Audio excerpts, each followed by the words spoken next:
At 52, Captain Sarah Falcon Mackenzie was supposed to be teaching flight simulators to rookies, not staring down the barrel of the most dangerous rescue mission in aviation history. But when Storm Helena trapped 12 researchers on a collapsing ice shelf in the Arctic Circle, the woman they called too old to handle real missions was about to prove that experience beats youth every time. The alarm pierced through the pre-dawn silence at Thule Air Base, Greenland, at exactly 347 hours. Sarah had been awake for 20 minutes already, as she had been every morning for the past 18 months since her reassignment to advisory duties. She stood in the operations center, watching younger pilots scramble to their briefings while she remained invisible behind her desk of training schedules and safety protocols. Sarah Mackenzie had logged over 8,000 flight hours across 3 decades of military service.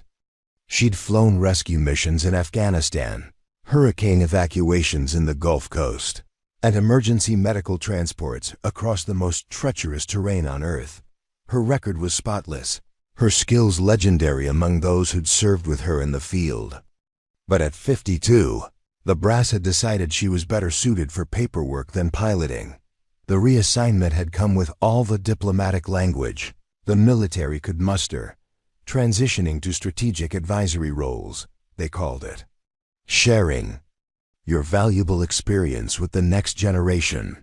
What they meant was that Captain Mackenzie was too old to be trusted with the dangerous missions that had defined her career.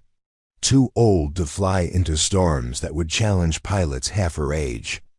Too old to risk on operations where split-second reflexes supposedly mattered more than decades of accumulated wisdom. Every morning, Sarah watched her former squad mates receive mission assignments while she updated training curricula and reviewed safety procedures. Lieutenant Collins, barely 28, led rescue operations that Sarah could have completed with her eyes closed.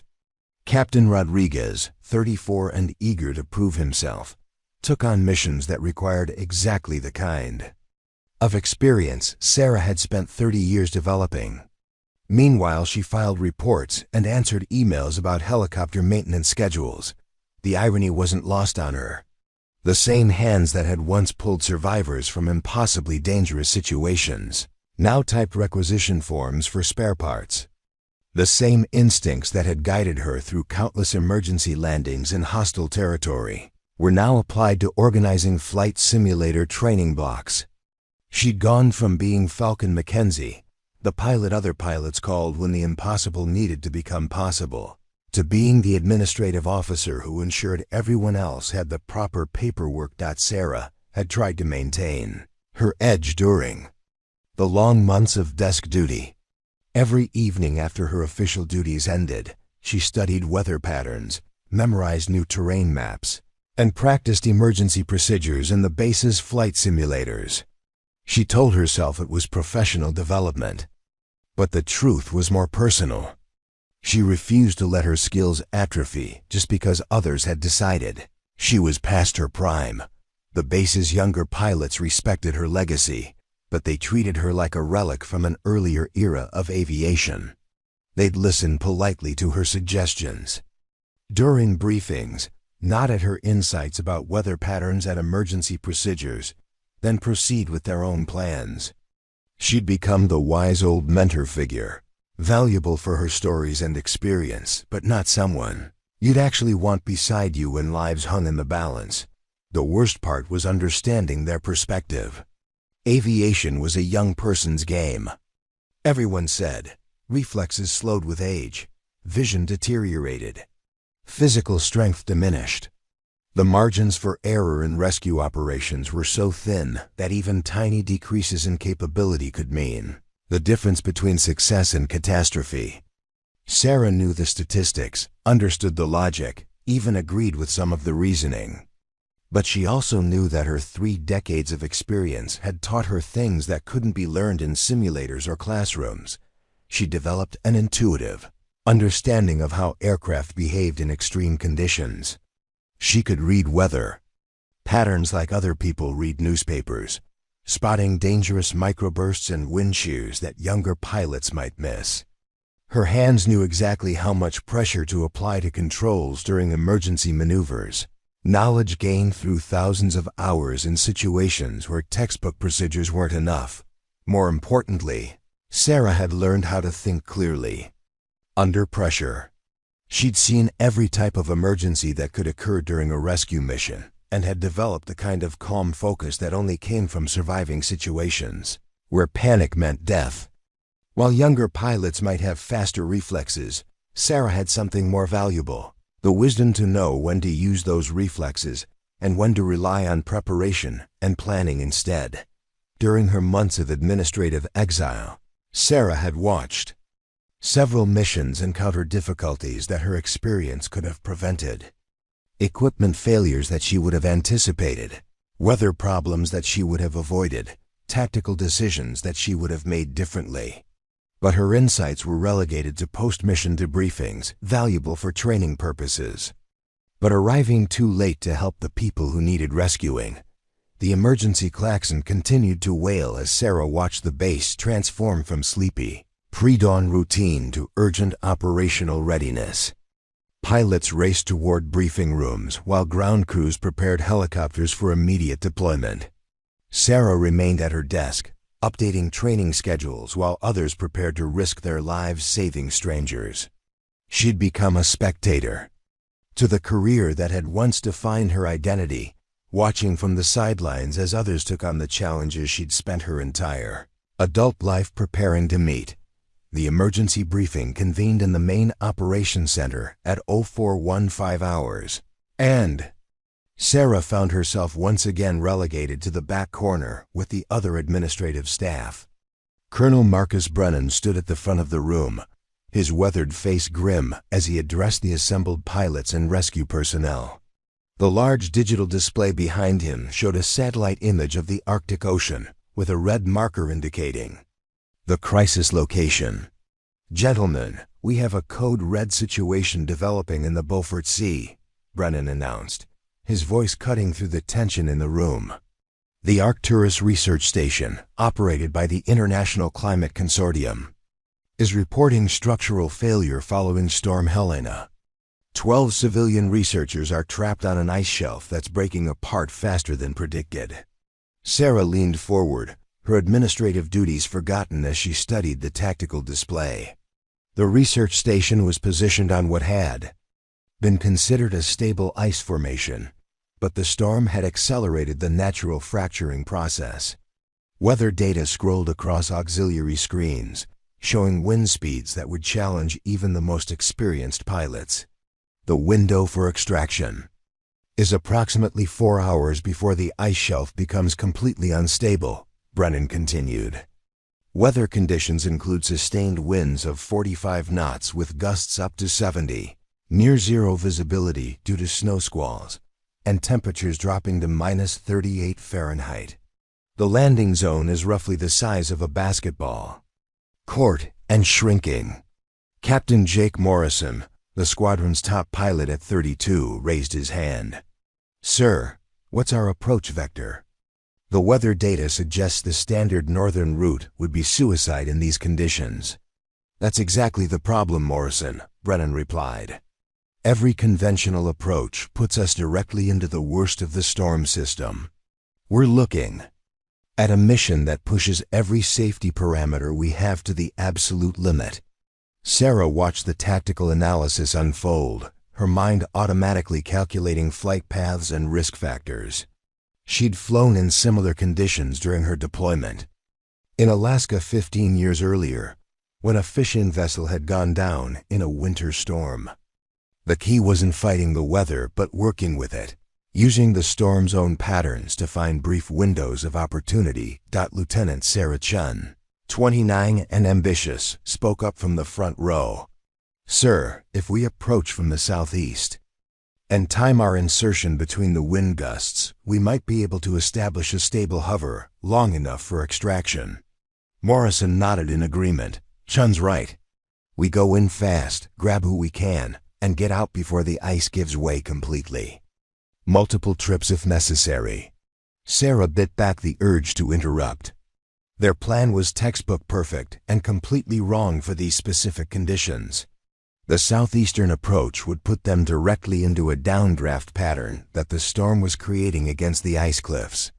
She'd seen similar formations in Alaska, where confident young pilots had nearly died because they trusted their instruments more than the subtle visual cues that indicated dangerous air currents.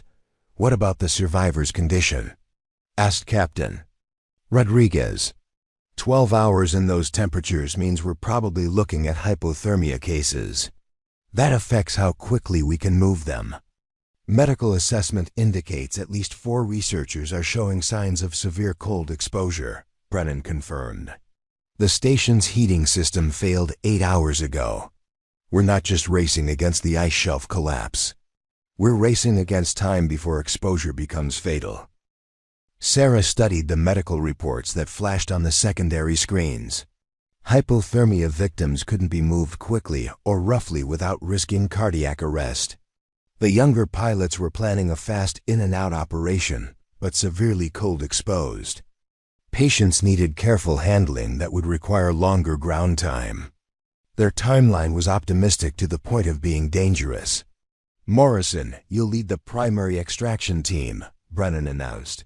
"Chun, your backup pilot. Rodriguez, you'll handle the medical coordination. Peterson, you're on the winch." Operation. The familiar ritual of assignment continued, and Sarah felt the old ache in her chest as her name was conspicuously absent from the operational roster. She watched Morrison and Chun exchange confident grins, saw the eager anticipation in their faces as they prepared for the kind of mission that defined military aviation careers. "Mackenzie," Brennan's voice cut through her thoughts. "You'll coordinate with base communications and monitor weather updates from here. If conditions change, I need real-time analysis for the field teams. Real-time analysis from a desk chair while others flew into mortal danger." Sarah nodded professionally, but internally. She felt the familiar burn of frustration. She'd be providing weather updates to pilots who would then ignore her recommendations because they trusted their own younger judgment more than her 3 decades of experience. As the briefing dispersed, Sarah caught fragments of conversation. That made her stomach tighten with worry. "Should be straightforward if we stick to the timeline," Morrison was saying to Chun. "Weather's bad, but nothing we haven't trained for." "The ice shelf gives us plenty of margin for error," Chun replied. "Even if it takes longer than expected, we've got room to work." Sarah wanted to grab them both and explain that margins for error disappeared in conditions like these, that ice shelf collapses followed exponential patterns that could accelerate without warning, but the weather data they were reading didn't account for the microclimates that formed around large ice formations.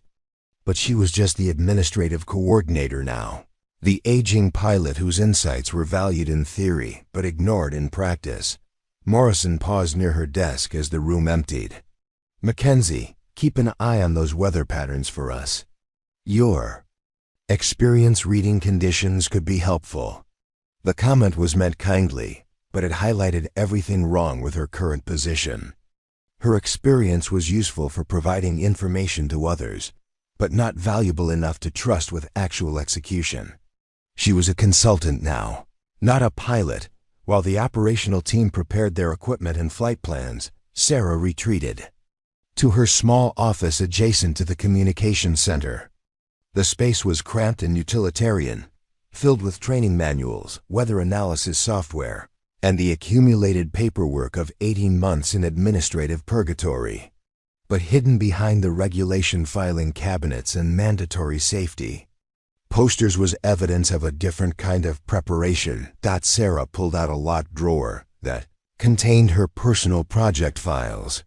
For the past year and a half, she'd been conducting her own comprehensive study of Arctic rescue operations, analyzing every mission report, weather pattern, and equipment failure from the past decade. What had started as a way to stay mentally engaged had evolved into the most thorough database of extreme weather rescue protocols that existed anywhere in the military.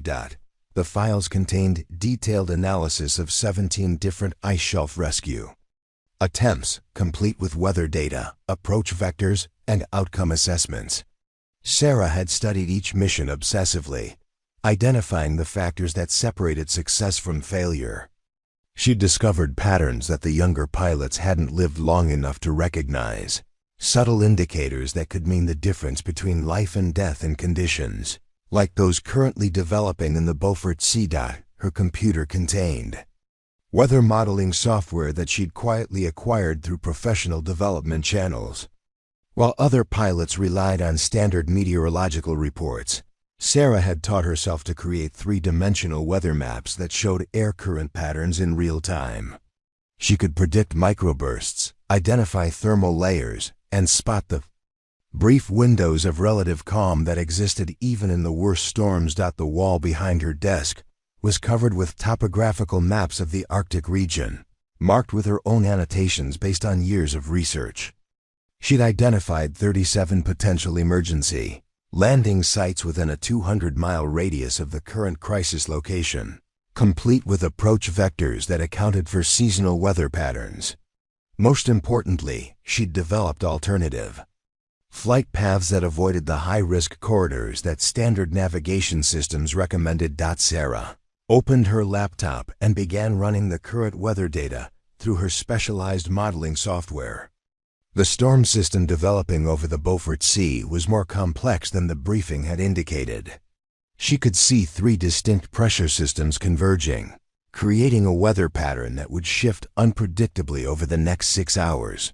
The southeastern approach that Morrison and Chun were planning would work for approximately 40 minutes before wind shear patterns made it lethal. Her analysis showed that a western approach, which would seem counterintuitive because it meant flying directly into the storm's apparent center, would actually provide access to a corridor of relatively stable air. The route required precise timing and intimate knowledge of how Arctic storms behaved, but it would allow for a safer approach and, more crucially, a more predictable extraction timeline. The survival data was even more concerning than the weather analysis. Sarah had spent considerable time studying hypothermia protocols, partly because of her own close call during an Alaskan rescue mission 15 years earlier. The medical reports indicated that several researchers had been exposed to fatal temperatures for nearly 10 hours. Standard extraction procedures, which prioritize speed over careful handling, would likely kill the most vulnerable survivors through cardiac shock. Sarah had developed modified extraction techniques based on cold weather medical research from Scandinavian military units. The procedures took longer, but dramatically increased survival rates for severe hypothermia cases. She'd even acquired specialized medical equipment through her administrative connections, gear that wasn't part of standard rescue kits but could save lives in exactly these circumstances. Her desk drawer contained detailed schematics for Arctic survival shelters that could be constructed in less than 20 minutes, using standard helicopter equipment. Most pilots viewed rescue missions as quick extraction operations, but Sarah had learned that sometimes the safest approach was to establish a temporary shelter and wait for weather conditions to improve. She'd designed modular shelter systems that could protect both rescuers and survivors for extended periods if necessary. The communications equipment in her office was more sophisticated than what most administrative personnel required. Sarah had quietly upgraded her systems over the past year, giving herself access to multiple weather monitoring networks, satellite imagery feeds, and emergency frequency scanners. She could monitor rescue operations in real time, providing tactical support that went far beyond her official duties.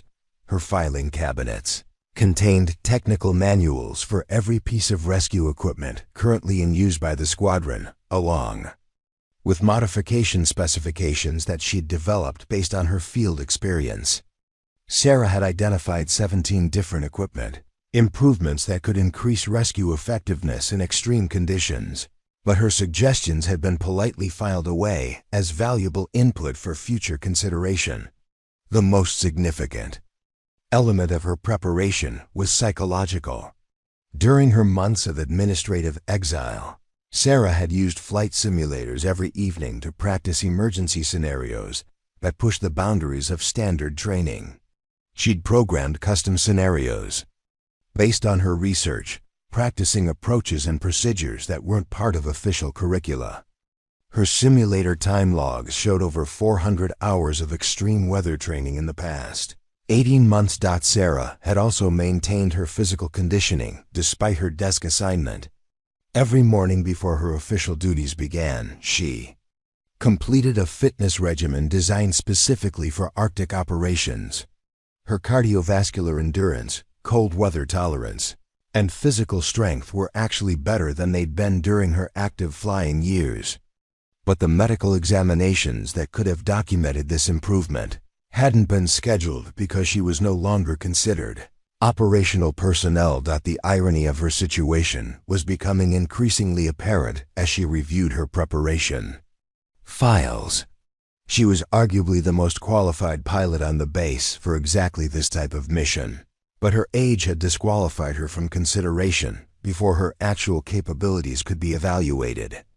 The younger pilots were relying on standard procedures and recent training, while she had developed specialized expertise that directly addressed the unique challenges they were about to face. The morning progressed with a series of small humiliations that accumulated like pressure in Sarah's chest.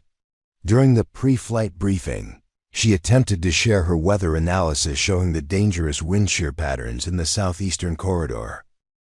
Morrison listened politely, nodded thoughtfully, then proceeded to explain why her concerns were unfounded based on the latest meteorological technology that hadn't existed during her active flying years.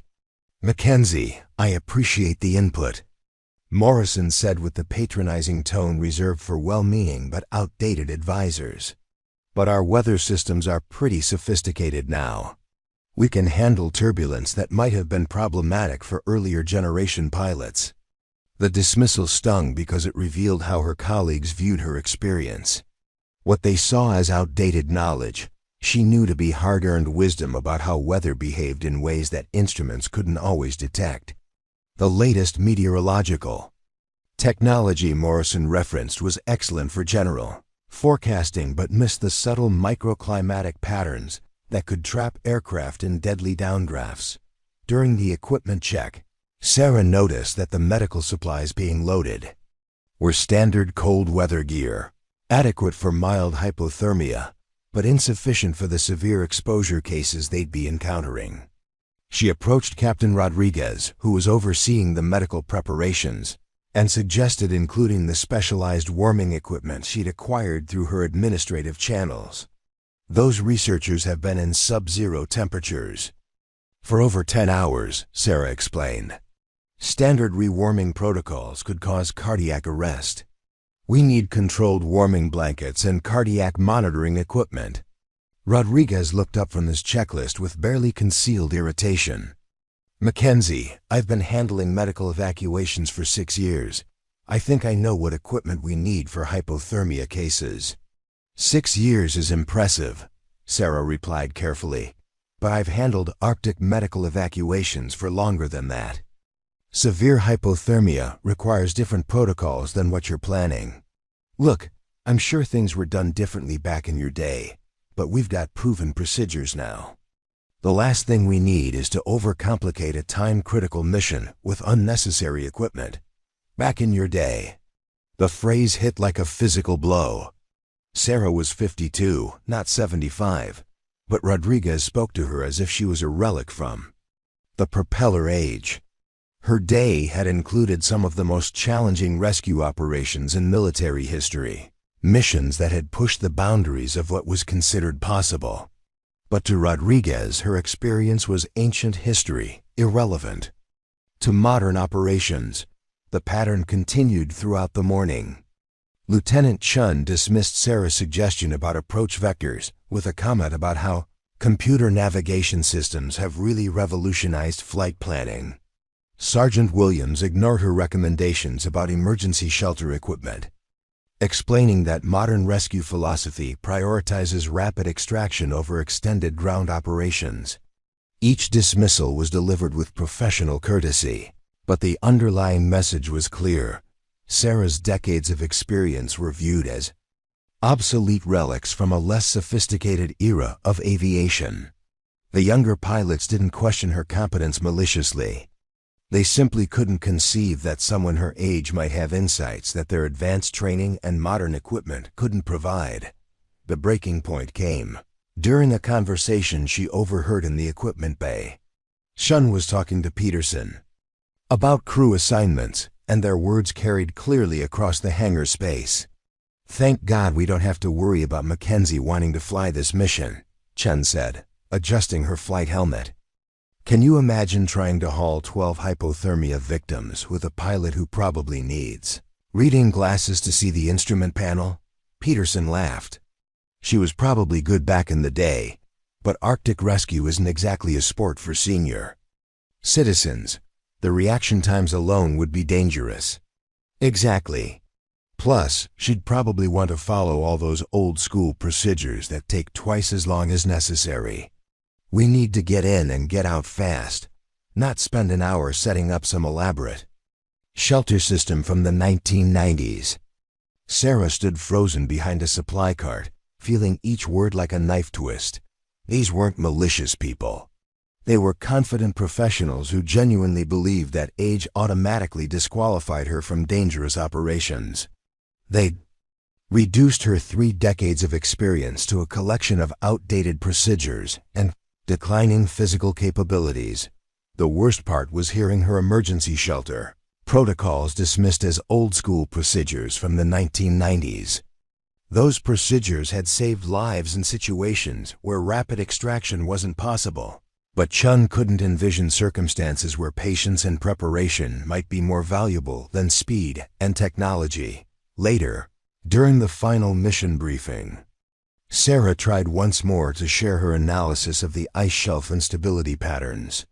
She'd identified warning signs that suggested the collapse would accelerate faster than the engineering reports predicted, potentially trapping the rescue team on unstable ice. Colonel Brennan listened to her presentation with the weary patience of a supervisor dealing with an overeager subordinate. "Mackenzie, I understand your concerns, but our structural engineers have run comprehensive computer models. The ice shelf has sufficient stability for the planned operation timeline. Sir, with respect, I've seen similar formations collapse in Alaska. The computer models don't account for the resonance effects that develop when storm waves interact with fractured ice. The shelf could fail without warning." "Mackenzie," Brennan said firmly, "you're an experienced pilot, but you're not a structural engineer. I need you to focus on your assigned duties and let the operational team handle the tactical decisions." The finality in his voice made it clear that further discussion would be considered insubordination. Sarah was being politely but firmly told to stay in her lane, to accept that her role was limited to administrative support regardless of what her experience might contribute to mission success. As the briefing concluded and the operational team prepared for departure, Sarah returned to her office feeling the familiar burn of frustration mixed with a growing sense of dread. She'd spent the morning watching qualified professionals make decisions that her experience told her were dangerous, and she'd been systematically dismissed every time she tried to share insights that could save lives. The crisis alert came through at 12:47 hours, just as Sarah was updating training schedules in her office. The emergency communication system crackled to life with a transmission that made her blood run cold. The voice belonged to Captain Morrison, but it was strained with stress and barely audible through heavy static interference. "Base Control. This is Rescue 1. We have encountered severe mechanical failure approximately 40 nautical miles from target location. Primary hydraulic system is compromised, and we're experiencing significant control difficulties. Request immediate assistance and backup extraction team." Sarah dropped her pen and rushed to the communications center, where Colonel Brennan was already coordinating the emergency response. The main display showed Morrison's aircraft as a blinking red dot, stationary in an area where the storm system was intensifying. Weather data streaming across auxiliary monitors indicated that conditions were deteriorating faster than anyone had predicted. "Morrison, what's your current status?" Brennan's voice carried the controlled tension of a commander watching his mission disintegrate. "Can you maintain your position until backup arrives?" The radio crackled with interference before Morrison's voice came through again, weaker this time. "Negative base control. We're losing altitude steadily. Emergency landing procedures are in effect. Sean is unconscious following a severe turbulence event, and our medical equipment was damaged during the hydraulic failure." Sarah felt her stomach plummet as she processed the implications. Morrison's helicopter was going down in some of the most hostile terrain on Earth, with an unconscious co-pilot and damaged equipment. Worse, the backup extraction team would take at least 2 hours to reach the scene, assuming they could penetrate. The worsening weather conditions. "Sir," Lieutenant Rodriguez's voice came through the communication system from the backup aircraft. "We're encountering the same wind shear patterns that damaged Rescue 1. Weather conditions are beyond our operational parameters. Request permission to abort and establish holding pattern until storm subsides." The room fell silent except for the static of radio communications. Sarah stared at the tactical display, watching as both rescue helicopters became victims of the same conditions she'd warned about during the morning briefing. The southeastern approach that Morrison had chosen with such confidence had led directly into the wind shear corridor her weather analysis had identified as lethal. "Base control, this is Morrison again." The radio transmission was barely audible. "Now, we've executed emergency landing on ice formation approximately 12 miles northeast of original target. Chun remains unconscious. Peterson has suspected internal injuries, and our survival gear was compromised during the crash. Estimate survival time in current conditions at less than 4 hours. Brennan's face went pale as he processed the scope of the disaster. Not only had the original rescue mission failed, but now his rescue team needed rescuing. The backup team was unable to penetrate the storm system, and weather conditions were worsening by the hour. 12 civilian researchers remained trapped on a collapsing ice shelf, while 4 military personnel were now stranded in equally desperate circumstances. "Rodriguez, what's your assessment of penetrating the storm system with current equipment?" Brennan asked, though his tone suggested he already knew the answer. "Sir, we attempted 3 different approach vectors, and each one encountered severe turbulence that threatened aircraft integrity. The wind shear patterns are unpredictable and dangerous. Without specialized weather navigation equipment, any rescue attempt would likely result in additional casualties." Sarah stared at the display showing both crash sites marked in red against the white expanse of Arctic ice. Morrison's team was stranded 12 miles from the original target, while the researchers remained trapped on their disintegrating ice shelf. The backup team was circling helplessly, unable to reach either group without risking their own destruction. The weather analysis scrolling across her screen confirmed her worst fears. The storm system was following the exponential intensification pattern she'd predicted, creating conditions that would ground all aircraft for at least 18 hours. Standard rescue protocols had no contingency for this level of mission failure, no backup plan for rescuing the rescuers while the original victims remained in mortal danger. "Sir," Captain Thompson's voice came through from the engineering unit. "Our structural analysis indicates that the original ice shelf will collapse within 6 hours. Even if weather conditions improve, we won't have sufficient time to mount a conventional rescue operation for both sites." Brennan stood in the center of the communications chaos, his weathered face showing the strain of a commander facing an impossible situation. 16 lives hung in the balance, scattered across 2 separate locations in conditions that had already proven lethal to his most experienced pilots. The resources available to him were insufficient for the challenge, and time was running out. For everyone involved, what about alternative aircraft? Someone suggested. Smaller helicopters that might handle the turbulence better. Negative, replied the flight operations officer. Smaller aircraft don't have the range or payload capacity for Arctic operations. Plus, the wind conditions would be even more dangerous. For lighter aircraft. Sarah watched the tactical display update with new weather data, showing storm intensification that matched her private modeling exactly. The southeastern corridor that Morrison had used was now completely impassable, while the western approach she'd recommended remained theoretically viable for another 3 hours before the storm. System shifted. The radio crackled with another transmission from Morrison, his voice noticeably weaker. Base control, ambient temperature is dropping rapidly. Request immediate assistance. We have limited survival time remaining. Similar transmissions began coming from the original research station, where 12 civilians had now been exposed to lethal temperatures for over 14 hours. The double crisis was spiraling beyond the capabilities of conventional rescue operations, and everyone in the communication center knew that they were watching people die while being unable to help them. Brennan turned to his staff with desperation beginning to show in his eyes. Options, people. I need viable options for reaching both sites before we lose everyone.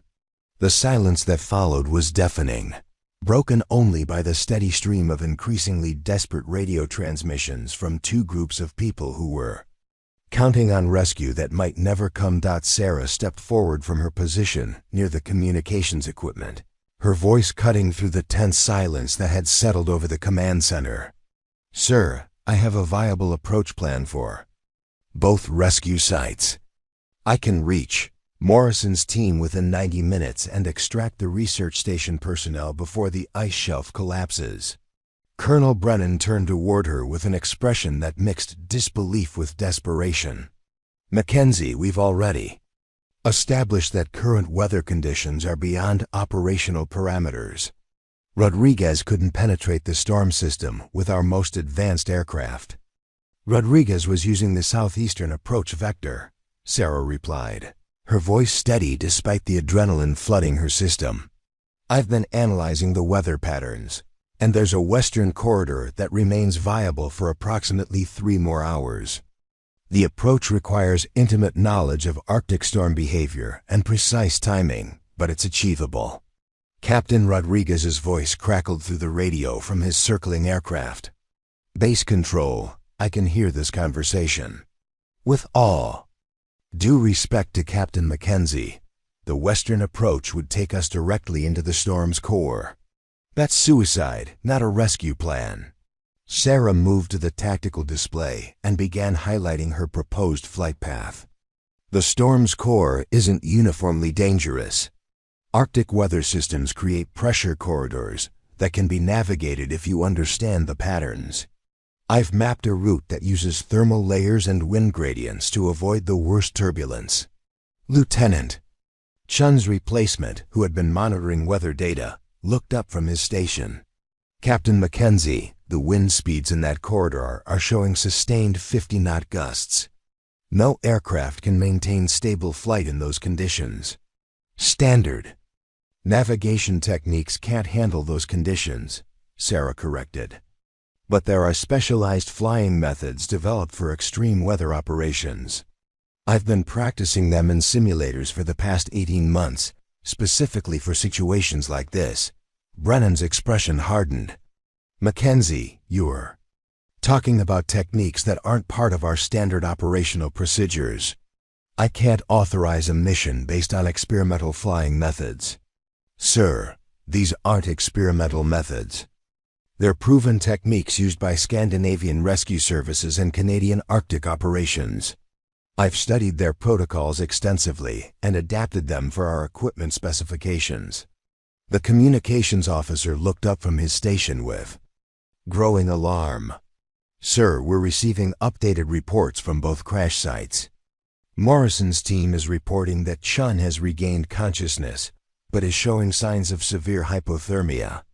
The research station is indicating that 3 personnel have lost consciousness due to cold exposure. Sarah felt the urgency building, like pressure in her chest.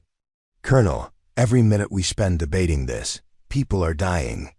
I have the knowledge, the skills, and the equipment necessary to reach both sites.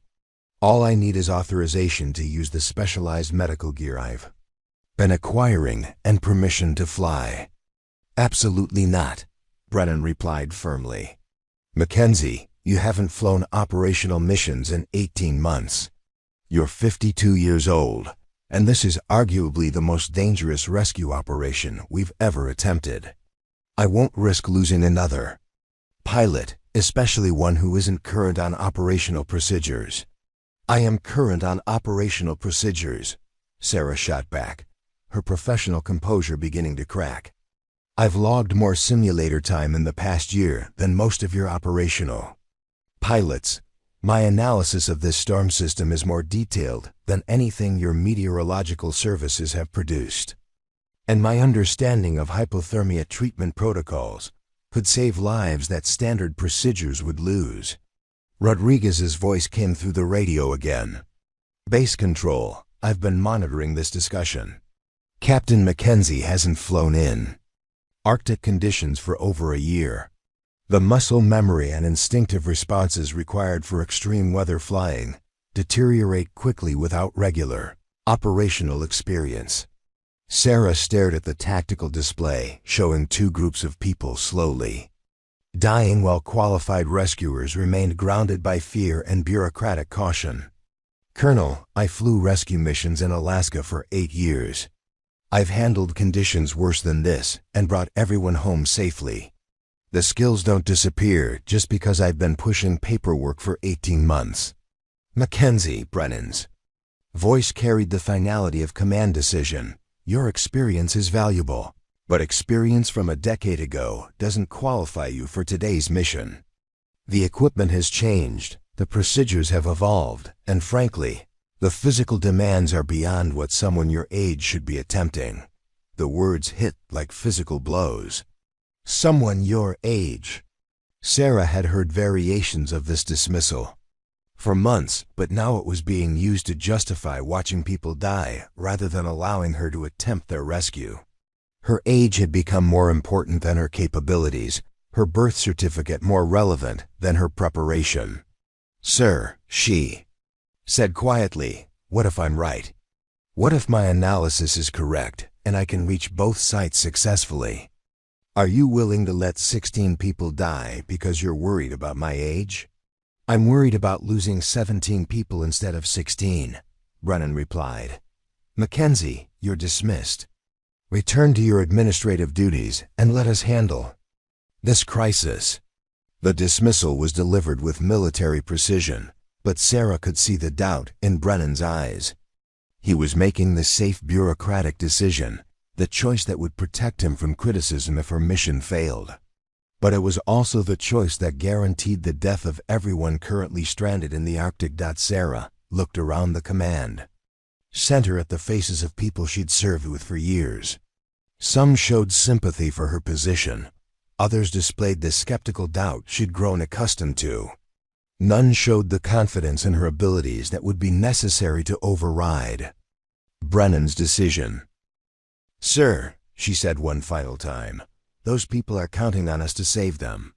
I'm the only pilot on this base who has studied this specific situation extensively enough to have a realistic chance of success.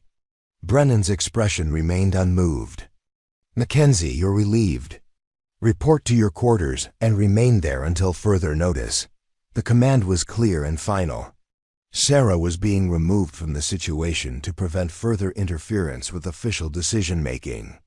As she turned to leave the command center, she could hear renewed discussions about waiting for weather improvement and coordinating with civilian rescue services that were 8 hours away. 16 people didn't have 8 hours.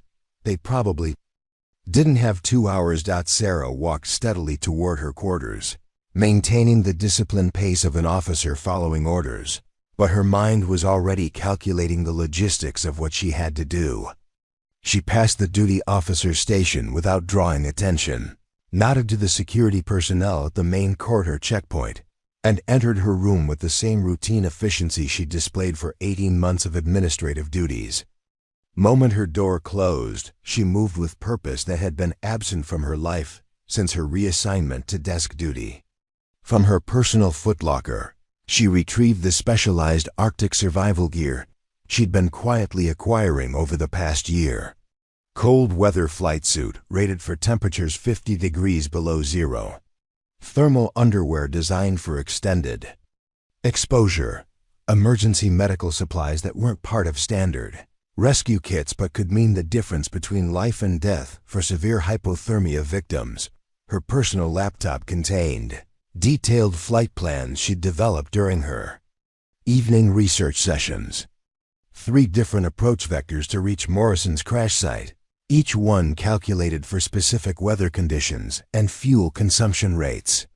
Extraction procedures for the research station that accounted for the ice shelf's deteriorating stability. Most importantly, precise timing calculations that would allow her to reach both sites before conditions became completely impossible. Sarah changed into her flight gear with the smooth efficiency of someone who had performed this ritual thousands of times. Her hands moved automatically through the equipment checks, muscle memory guiding her through procedures that remained as natural as breathing despite her months away from operational duties. The familiar weight of survival equipment felt like coming home after a long exile. The most challenging part would be reaching the aircraft without triggering base security protocols.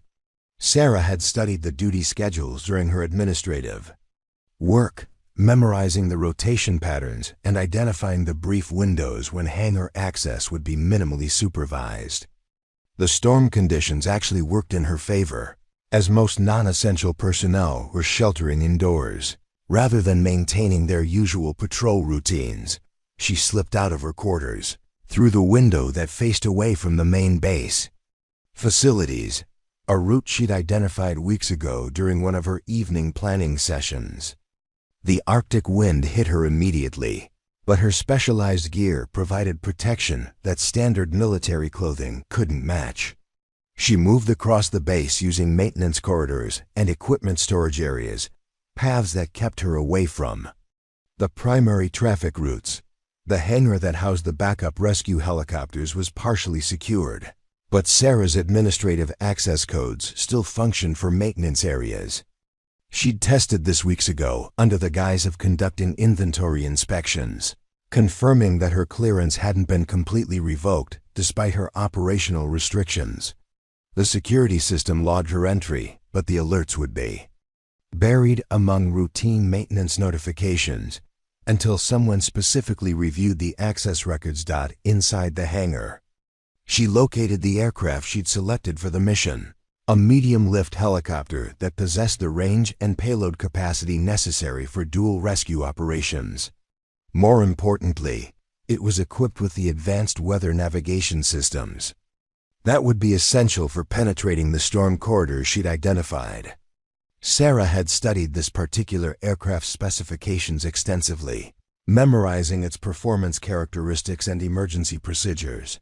The pre-flight inspection revealed that the helicopter was fully fueled and equipped with standard rescue gear, but Sarah supplemented the medical supplies with her specialized equipment. Controlled rewarming blankets that could safely treat severe hypothermia, cardiac monitoring devices that could detect the dangerous heart rhythm irregularities that killed cold exposure victims, modular shelter components that could provide emergency protection if weather conditions forced an extended ground operation. As she completed her equipment checks, Sarah's radio crackled with updated transmissions from both crash sites. Morrison's voice was noticeably weaker, reporting that Peterson had lost consciousness and that their survival time was now measured in minutes rather than hours. The research station was transmitting increasingly desperate pleas for assistance, with 5 personnel now unconscious from prolonged cold exposure. Sarah activated the helicopter's communication systems and tuned to the emergency frequencies. monitoring the ongoing crisis coordination from the command center. Rodriguez was still circling helplessly, unable to penetrate the storm system using conventional approach methods. The backup ground team remained 8 hours away, and weather services were predicting that conditions would worsen before they improved. She initiated the engine startup sequence, her hands moving through the checklist with the precision that came from 3 decades of experience. The helicopter's systems came online smoothly, all indicators showing green across the board. Sarah reviewed her flight plan one final time, memorizing the waypoints and timing calculations that would guide her through the storm corridors.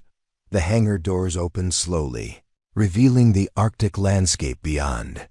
Snow swirled and horizontal, sheets driven by winds that would challenge even experienced pilots, but Sarah could see the patterns within the chaos. Her weather analysis had shown her where the stable air corridors existed, the brief windows of opportunity that could be exploited by someone who understood how Arctic storms behaved. Sarah keyed her radio to the base communication frequency, knowing that her transmission would alert everyone to what she was attempting. Base Control, this is Captain Mackenzie. I am departing to attempt rescue operations at both sites.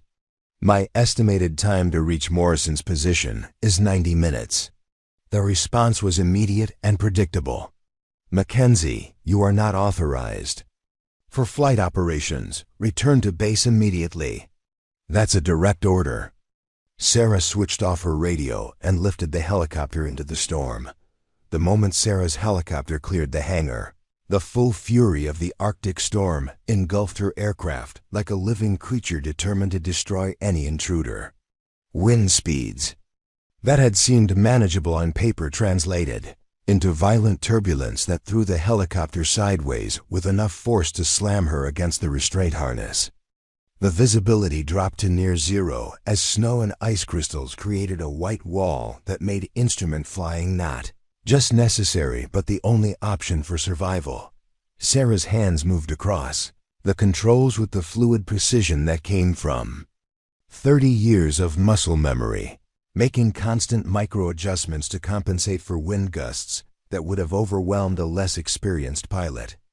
The specialized weather navigation system she'd studied obsessively during her administrative exile showed her the storm's internal structure, revealing the pressure corridors and thermal layers that existed within the apparent chaos. The western approach vector that Rodriguez had dismissed as suicidal proved to be exactly what Sarah had predicted, challenging but navigable for someone who understood how to read the storm's behavior. She flew not against the weather but with it, using the wind patterns to carry her aircraft through relatively stable air pockets while avoiding the deadly downdrafts that had claimed Morrison's helicopter. 20 minutes into the flight, her radio crackled with increasingly frantic transmissions from base control. Colonel Brennan's voice cut through the static with barely controlled anger. Mackenzie, you are in violation of direct orders. Abort this mission immediately and return to base. Sarah ignored the communications, focusing instead on the complex, three-dimensional navigation required to maintain her flight path through the storm. Her weather modeling had shown her that the stable corridor would exist for only another hour before shifting wind patterns made it impassable. Every minute spent arguing with base control was a minute closer to losing the window entirely. The first real test of her skills came 30 miles from base, where the storm's pressure systems created a downdraft pattern that had probably contributed to Morrison's crash. Sarah recognized the formation from her Alaska experience and adjusted her altitude to ride the thermal layer above the dangerous air currents. The helicopter bucked and rolled as it encountered the turbulence boundary, but her preparation had shown her exactly where to position the aircraft to minimize the impact. Her instruments indicated that she was approaching Morrison's crash site, but the visual references were completely obscured by blowing snow. Sarah relied on GPS coordinates and terrain-following radar to locate the downed helicopter, flying a search pattern that kept her within the narrow corridor of stable air while scanning for signs of the crash site. The wreckage appeared suddenly through a brief break in the snow cover, Morrison's helicopter lying on its side against a ridge of ice, its rotor blades twisted and broken. Sarah could see movement near the aircraft, indicating that at least some of the crew had survived the crash. She began the delicate process of establishing a landing zone on terrain that offered minimal flat space and questionable stability. The landing required every skill she developed over 3 decades of emergency operations. The ice surface was uneven and potentially unstable. The wind conditions made hovering almost impossible, and the narrow space between ice ridges left no margin for error. Sarah used techniques she'd learned during her Alaska deployment, touching down with minimal ground contact and keeping the engine spooled up for immediate takeoff if the ice showed signs of failure. Morrison appeared at her door within seconds of landing, his face showing the strain of hours spent in survival conditions, but his relief evident as he recognized his rescuer. "Mackenzie, how the hell did you get through that storm?" "We don't have time for explanations," Sarah replied, already moving toward the medical equipment she'd brought. "What's Chun's condition?" "Severe hypothermia, possible concussion from the crash. Peterson's unconscious, suspected internal injuries. We've got maybe 30 minutes before we lose them both." Sarah's specialized medical equipment proved its worth immediately. The controlled rewarming blankets began slowly raising Chun's core temperature while cardiac monitors tracked her heart rhythm for the dangerous irregularities that could kill hypothermia victims during rewarming. Peterson required more complex treatment, with suspected internal bleeding that needed careful monitoring during transport. The extraction took 25 minutes of precise medical work, far longer than the rapid evacuation that Morrison's original plan had called for. But Sarah's preparation had anticipated this, and her modified procedures kept both patients stable during the careful loading process. The helicopter's cargo area had been configured specifically for medical transport, with equipment positioning that allowed continued treatment during flight. As they lifted off from the crash site, Sarah immediately turned toward the research station 12 miles away. Her timing calculations showed that she had approximately 40 minutes before the ice shelf reached critical instability, barely enough time to reach the site and execute a mass evacuation of 12 hypothermic civilians. Flight to the research station tested her navigation skills even more severely than the approach to Morrison's site. The weather had continued to deteriorate, and the stable air corridor was beginning to collapse as the storm system shifted. Sarah found herself flying through conditions that pushed both aircraft and pilot to their absolute limits, making split-second decisions based on weather patterns that existed for mere minutes before changing. Morrison, now recovered enough to assist with navigation, watched in amazement as Sarah threaded the helicopter through air currents that seemed impossible to predict. "How are you reading these wind patterns?" "Our instruments show nothing but chaos." 30 years of experience, Sarah replied, her attention focused on the micro-adjustments required to maintain flight stability. "The instruments show you what's happening. Experience teaches you what's going to happen next." The research station emerged from the swirling snow like a ghost settlement, its prefabricated structures barely visible against the white expanse of the deteriorating ice shelf. Sarah could see immediately that the situation was worse than the radio reports had indicated. Large cracks spider-webbed across the ice surface, and one of the station's buildings had already partially collapsed into a widening fissure. The remaining structures were clustered on a section of ice that measured perhaps 50 yards across and was visibly shifting with each wave surge from below. Sarah established her approach with the precision of someone who had rehearsed this exact scenario dozens of times in her mind. The landing zone was impossibly small, surrounded by unstable ice and equipment debris, but her years of Arctic experience had taught her to see opportunities where others saw only obstacles.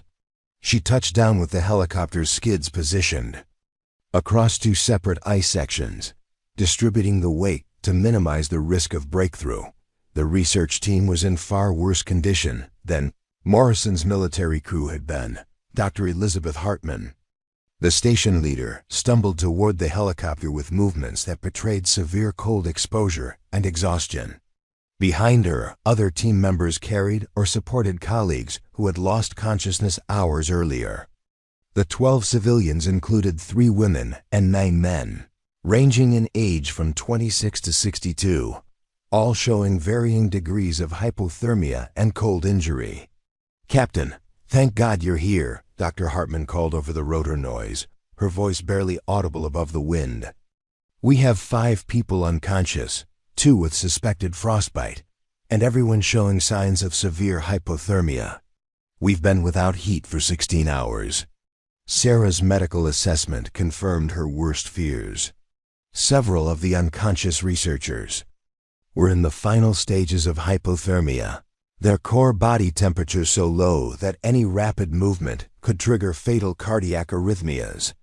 The standard military evacuation procedures that prioritize speed over careful handling would likely kill the most vulnerable patients before they reached medical facilities. "We're going to take this slowly and carefully," Sarah told Dr. Hartman, as she began setting up her specialized medical equipment. "I know that seems counterintuitive given our time constraints, but rushing the rewarming process will kill them." The evacuation became a complex medical operation that tested every skill Sarah had developed during her months of preparation. She used her controlled rewarming blankets to gradually raise the core temperatures of the unconscious researchers while monitoring their cardiac rhythms for dangerous irregularities. Each patient required individual assessment and customized treatment protocols that weren't part of standard rescue procedures. Morrison, despite his own recent ordeal, proved invaluable as a medical assistant. His military training allowed him to follow Sarah's instructions precisely, helping to position patients and monitor equipment while she managed the overall operation. Together, they transformed the helicopter into a mobile intensive care unit capable of treating multiple critical hypothermia cases. Simultaneously, the ice shelf's deterioration accelerated as they worked, with new cracks appearing every few minutes and existing fissures widening visibly. Sarah could feel the vibrations through the helicopter's frame as ice sections ground against each other under pressure from the storm-driven waves below. Her geological research had shown her that ice shelf collapses followed exponential patterns, and she estimated they had perhaps 20 minutes before the entire platform became unstable. Dr. Hartman helped coordinate the loading process, her scientific training allowing her to understand and follow Sarah's medical protocols despite the extreme conditions. "Captain, I've never seen rewarming procedures like these. Where did you learn these techniques?" "Scandinavian cold weather medicine combined with Alaskan field experience," Sarah replied while adjusting a cardiac monitor. "Standard military protocols are designed for healthy soldiers, not civilians who've been exposed to lethal temperatures for extended periods." The most challenging case was Dr. Marcus Webb, a 60-year-old climatologist, whose core temperature had dropped so low that he showed no detectable pulse. Sarah's specialized equipment revealed that he was in a state of severe hypothermic cardiac arrest, a condition that was often reversible with proper treatment, but fatal if handled incorrectly. She initiated advanced rewarming protocols while maintaining artificial circulation, procedures that required equipment and expertise that standard rescue operations didn't possess. As the last patient was secured in the helicopter, a massive crack opened directly beneath one of the abandoned research buildings.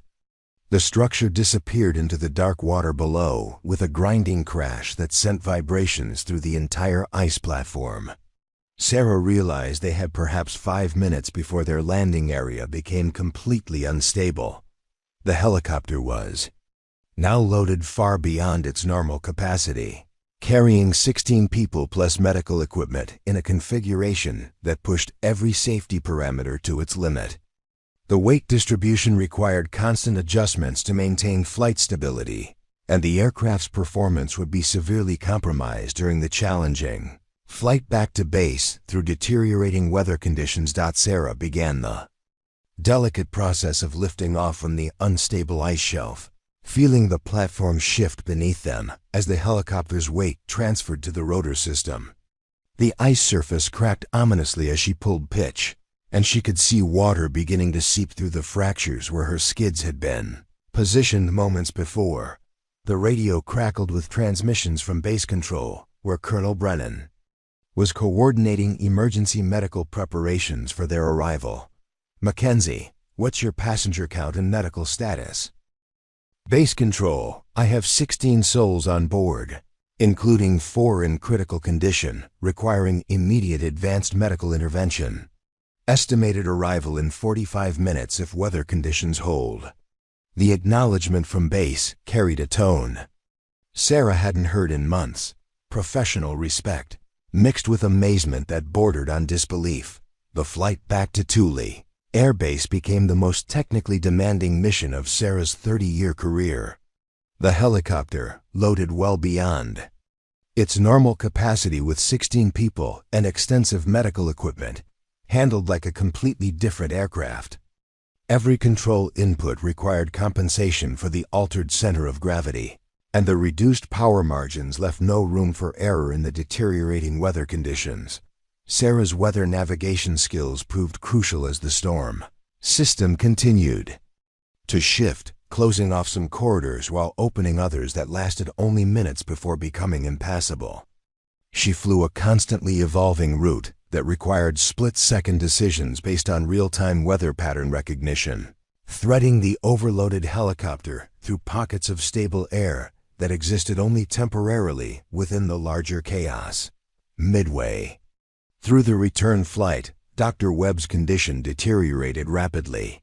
His cardiac monitors showed the dangerous rhythm irregularities that Sarah had been watching for, the potentially fatal arrhythmias that killed hypothermia victims during the rewarming process.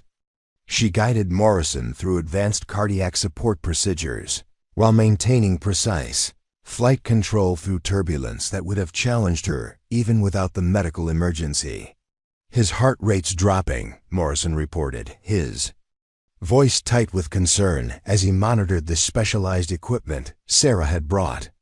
"The rewarming blanket shows his core temperature rising, but the cardiac rhythm is becoming increasingly unstable." Sarah made a decision that went against every instinct developed through decades of emergency flying. Instead of increasing speed to reach medical facilities faster, she reduced power and began flying more conservatively to minimize the vibrations and stress that could trigger fatal cardiac arrest in their most critical patient. The choice meant accepting longer exposure to dangerous weather conditions in order to provide the stable medical environment that Webb needed to survive. The base began appearing through the storm 43 minutes after takeoff, its lights barely visible through the horizontal snow.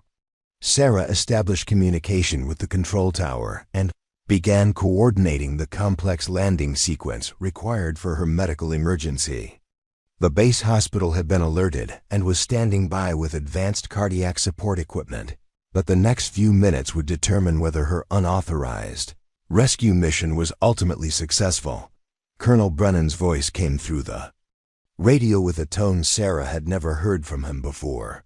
"Mackenzie, outstanding work out there. Medical teams are standing by, and we have cardiac specialists ready for immediate intervention. What's your assessment of the critical patients?" 4 patients requiring immediate advanced medical care, including one in hypothermic cardiac arrest who's been stabilized but remains critical, Sarah replied as she began her approach to the landing pad. "The remaining 12 are stable but will need careful monitoring during the rewarming process." The landing required every skill Sarah possessed, as the overloaded helicopter responded sluggishly to control inputs in the gusty wind conditions around the base. She touched down with the gentle precision that came from understanding exactly how much stress the aircraft and patients could tolerate, bringing the most challenging flight of her career to a successful conclusion. Medical teams swarmed the helicopter before the rotors had fully stopped spinning. Dr. Webb was rushed to advanced cardiac support within minutes of landing, while the other critical patients were transferred to controlled rewarming protocols that built on the treatment Sarah had initiated during the flight. The remaining researchers, including Dr. Hartman, were stable enough to walk to the medical facility under their own power. Morrison emerged from the helicopter, looking exhausted but deeply impressed. "Mackenzie, I've never seen flying like that. You handled conditions that should have been impossible for any aircraft, especially one loaded like this." Sarah shut down the helicopter's systems with the methodical precision she'd maintained throughout the mission, her hands steady despite the exhaustion that was beginning to set in. "That's what 30 years of preparation looks like, Morrison. Every skill I've developed, every technique I've learned, every piece of equipment I've acquired, it all came together today." Colonel Brennan approached across the landing pad, his expression unreadable as he surveyed the scene of medical personnel treating the rescued survivors. "Mackenzie, you disobeyed direct orders, violated multiple safety protocols, and conducted an unauthorized mission that could have resulted in additional casualties." Sarah straightened, prepared for the disciplinary consequences that would inevitably follow her actions. "Yes, sir. I accept full responsibility for my decisions." Brennan studied her for a long moment, then continued. "You also executed the most remarkable rescue operation I've witnessed in 25 years of military service. 16 people are alive because you refused to accept that the mission was impossible. The hospital reported within the hour that all 16 rescued individuals would make full recoveries.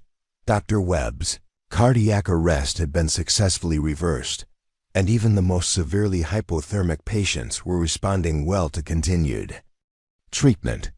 Sarah's modified medical protocols had prevented the cardiac complications that killed most severe hypothermia victims during standard evacuation procedures.